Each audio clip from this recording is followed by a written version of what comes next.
Semarang pergi KL niat nak bercuti 3 hari. Pergi hari Ahad niatnya nak balik hari Khamis. Hari nak balik itu ada kematian muqtadi di sana, terpaksa balik hari Sabtu. Bagaimana dengan solat jamak qasar yang telah dibuat 3 hari pertama duduk di KL itu? Baik. Dengar baik-baik, siapa yang nak pergi daripada Terengganu ke Kuala Lumpur 3 hari atau kurang, maka dalam perjalanan dia musafir, boleh jamak. Assalamualaikum warahmatullahi wabarakatuh, sahabat channel Santri Kampung TV. Bagaimana kabarnya hari ini? Semoga kita selalu diberikan kesehatan oleh Allah SWT, diberikan rezeki yang halal dan thayyiban, rezeki yang barakah dan berlimpah. Sahabat channel Santri Kampung TV, mari kita simak ceramah dari Ustaz Azhar Idrus. Semoga nantinya apa yang beliau sampaikan tentang masalah musafir dan pertanyaan-pertanyaan yang lain, semoga kita boleh jamak qasar. Dalam perjalanan balik ke Terengganu dia musafir, boleh jamak qasar. Tapi sampai di KM berapa hari nak duduk? 3 hari. Maka orang yang nak duduk 3 hari masih bernama musafir yang singgah di Kuala Lumpur. Bila nama memusafir masih boleh jamak dan qasar. Hari pergi tidak dikira, hari balik tidak dikira. Contoh begini, hari ini hari Jumaat, kita bertolak pagi tadi pergi ke Kuala Lumpur. Nah, kita nak duduk apa mana? Nak duduk 3 hari. Bila nak duduk? Nak duduk Sabtu, Ahad, Isnin. Bila nak balik? Selasa. Hari ni hari mana pergi? Hari Jumaat. Faham? Hari nak balik? Selasa. Jumaat hari pergi tak kira. Selasa hari pergi tak kira. Tinggal berapa hari? Sabtu, Ahad, Isnin. 3 hari musafir lagi. Ingat tak? Faham lagi tu? Tapi nak balik hari Rabu, maka kita bernama pemukim Kuala Lumpur. Hari ni hari Jumaat bertolak, tidak dikira.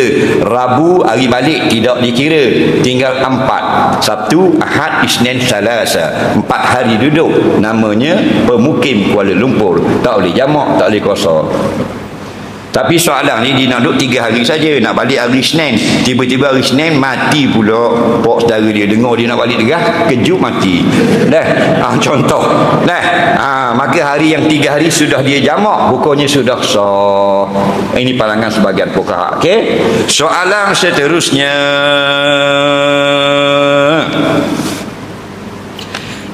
duduk main spray basikal, kena tangan hak kasar-kasar buang dah.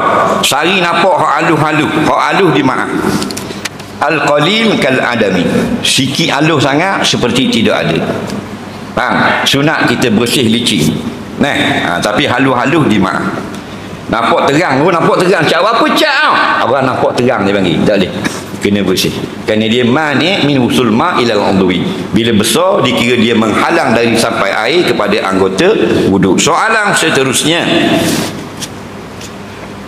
kalau kita sedekah duit, kita tak akan berkurang, malah bertambah. Kalau kita kadang-kadang tinggal solat dan tengok benda haram, Allah balas dah apa yang kita sedekahkan. Baik, dia bersedekah tapi dia duk tengok benda haram.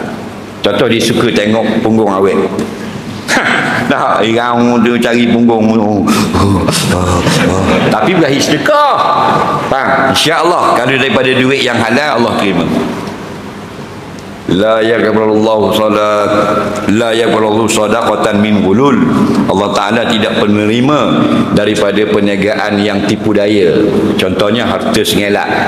Jadi termasuk harta yang haram. Kalau musdekah daripada harta yang haram, tak terima.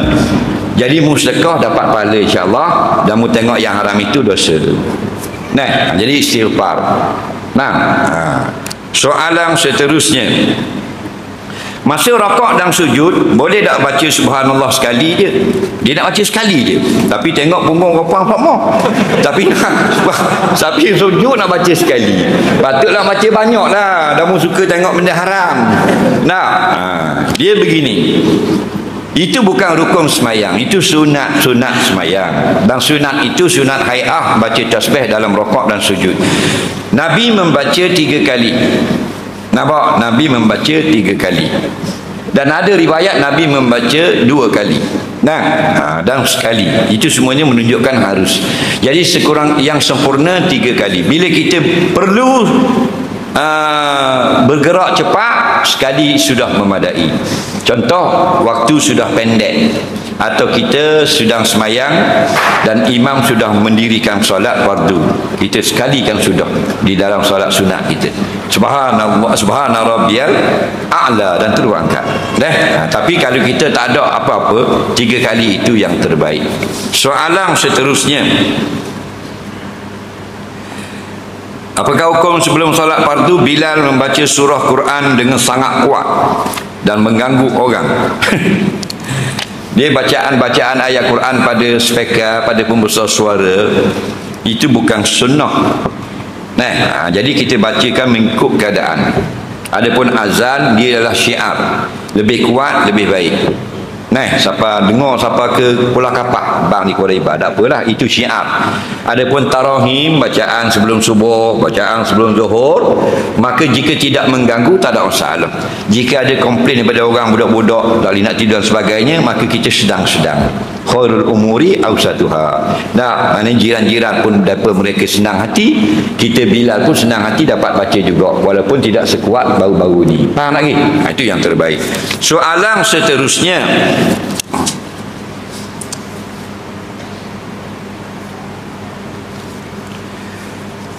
kawan saya mempunyai mertua yang ego terhadap menantu. Apakah salah dia tidak mengaku salah? Suka mencari salah, sombong dengan diri walaupun usianya sudah tua. Macam mana nak atasi masalah ini? Dia gini, kereta kalau dah lama payah sikit nak baiki. Faham lagi? Dia gitu je lah, orang gitu juga. Kalau tua masalah. Faham lagi? Tua sangat dah, jadi nak tegur payah. Dia kata dia makan haji nak motor dulu. Nampak tak? Aku makan haji nak motor dulu darimu gitu. Jadi tapi gitulah adinun nasihat, teruskan menegur. Kalau kita rapat dengan dia, dia mudah menerima teguran kita. Kalau kita baik dengan dia, kita suka dengan dia, dia mudah. Pasal orang tua dia gitu. Kalau kita pun tak apa nak rapat dengan dia, payah nak dengar. Kereta gitu lah. Kalau awak mari tokek komen nak mari kereta sebuah macam nak apa gitu. Kalau start aja nak apa. Kereta bila kereta Myvi bila 2019. Okey lagi. Tapi kita kata Datsun lama dah tahun 62 tak okey beli gitu. Allah ayah lalu ramai. Garu pada pasal apa? Memang masalah. Payah nak baiki, betul tak? Air orang tua gitu kan. Payah dah tua payah. Motherboard repuk dah. Kita beli minyak wangi 100 ya. Luar negara kita jual 1000, boleh tak? Kita pakai PT kita. Minyak wangi itu memang orang mau dan famous. Boleh. Ini ramai orang dipanggil reseller. Di sini minyak wangi itu harga 1000. Tapi kalau di UK, setengah-setengah tempat boleh dapat dengan 200 ya je. Jadi dia pun beli 200 ya di sana, 3-4 tahun balik jual sini, harga di sini boleh ya. Yang tak bolehnya benda itu keperluan orang ramai. Macam telur, ayam, itu tak boleh. Orang tak beli, tak boleh, susah orang. Faham tak lagi? Tapi minyak wangi tak bakar, tak apa. Jenis lain banyak lagi. Jadi benda itu bukan benda yang dikawal, bukan benda keperluan ruji makanan tempatan. Tengok-tengok keadaan dah. Bak ni, saya ada kenal beberapa reseller lah, duduk di UK lah. Dia orang beli macam perfume. Di sini yang ori 800 satu. Contoh 100 ml. Di sana dia lebih kurang 400. Jadi ambilnya upahnya ini jual di sini 500, ditolak sini 500 saja dengan tambang 20 riyal. 520 habis. Jadi kita nak bayar sini 800 ke 520 dia. Bayar 520. Beg tangan orang puang kan. Di sini ada di pavilion dalam 4000 jenis tu. Di sana harganya 2200 je contoh. Basikal road bike dan sebagainya. Itu murah. Itu tak ada masalah harga di sini. Soalan seterusnya, bolehkah kita ahli politik pergi merayakan rumah orang kafir menjamu makan? Merayakan rumah orang kafir dan menjamu makan, boleh gitu? Pergi merayakan, bukan beraya, merayakan. Mu jangan masuk campur. Jangan marah. Pergi beraya kau tak? Beraya, pergi beraya. Bolehlah pergi beraya. Apa dah jiran-jiran kita. Tapi tak boleh buat perkara-perkara yang syirik. Ada pun pergi meraihkan sembahyang di berhala tak boleh. Faham tak? Kerana larangan pergi ke tempat berhala. Faham lagi? Ada pun rumah tak apa. Dia raya selamat tahun baru Cina dia, kita jirang kita. Nah, kita pergi aja minum air boleh kan?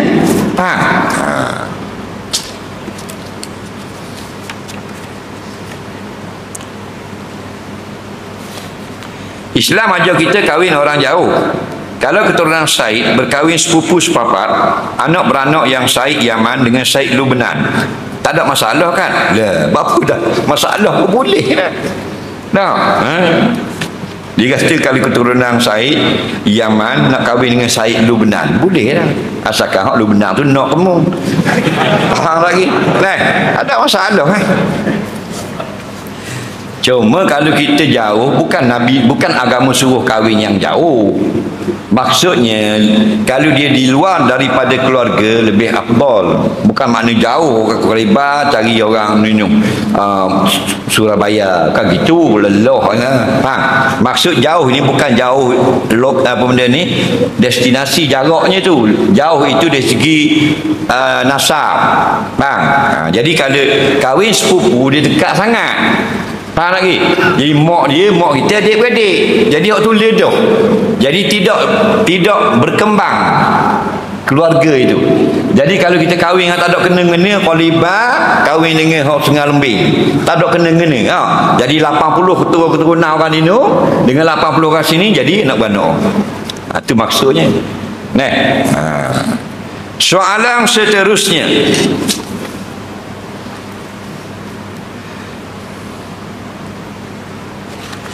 katik baca perlahan sangat, bang pun tak berapa dengar. Nak buat macam mana? Gitulah, kalau tak ada orang dia lah. Nak orang tak ada orang lah dia. Tapi kalau ada orang lain lah. Sebab tu bila Abdullah bin Zaid dia yang mimpi azan, dia cerita pada Nabi SAW, Nabi tak suruh dia jadi muazzin. Nabi kata mugi ajar kalimah azan ini kepada Bilal bin Rabah, dia akan jadi muazzin. Kenapa? Fa'innahu anda sautan minka, kerana Bilal bin Rabah nak banding dengan kamu penduduk Madinah, dia paling kuat suara. Jadi nak kabul sini dalam bab azan kena kuat. Dalam kitab Muwatta Imam Malik, jauh mana sampai suara muazzin, semua menjadi saksi pada hari kiamat. Ini kadang-kadang koho tu kadang-kadang kalau masalah speaker tu lain lah. Syok secure apa semua. Dak memang kuat dah speaker tapi suara tak ada.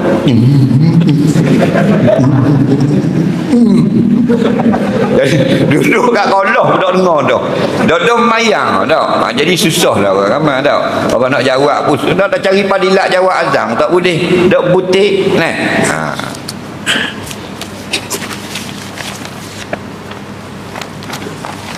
Boleh tak kita beriman dengan ilmu batin alam gaib? Tak usah belajar lah hari ni. Fardu ain wajib. Ni nak cari lebih pun dia. Ilmu fardu ain, ilmu akidah, biar kenal Tuhan, kenal Nabi, kenal malaikat. Ilmu fiqh, sah batas sembahyang, mandi, wuduk gitu gini, baca Quran, tajwid. Kemudian ilmu tasawuf, bersihkan hati daripada sifat-sifat yang mazmumah. Itu 3 tu wajib. Ilmu batin apa? Faham lagi? Pasal apa manusia ni dia suka pelik. Dia minta doa atas imam, dia tulis kau doa nak buat baca sikit, kita tulis di kertas sikit, kita nak apa tu imam pun tulis Rabbana atina fid dunya hasanah.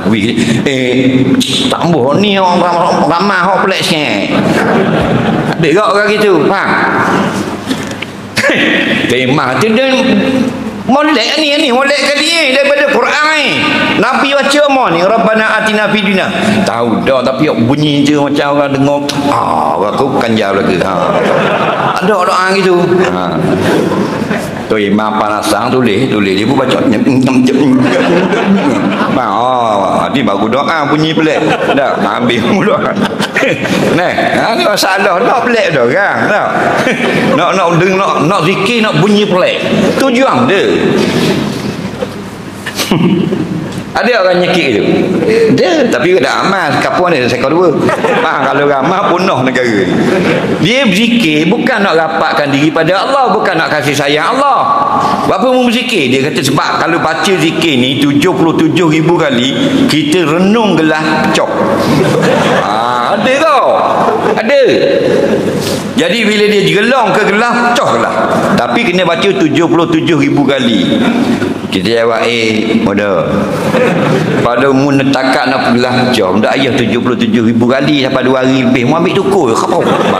Mahal lagi. Tak leloh kan? Ini masalah. Wirid nak pelik bunyi. Kita ni untuk siapa? Kan kita ni nak cari keredaan Allah. Terus belajar ala-ala gaib itu. Di manakah abang JKK menghilang? Dulu sentiasa ada masa kuliah. Dia ingat lagi. Alhamdulillah, kita telah menyimak atau mendengarkan ceramah dari Ustaz Azhar Idrus. Semoga apa yang beliau sampaikan menjadi ilmu yang bermanfaat buat kita semuanya, menjadi amal kita di kegiatan atau di aktivitas kita sehari-hari. Amin amin ya rabbal alamin. Cukup sekian saja dari kami. Manakala ada kesalahan dan kekurangan, kami sebagai manusia biasa tidak luput dari salah dan lupa. Mohon maaf yang tidak batasnya. Assalamualaikum warahmatullahi wabarakatuh.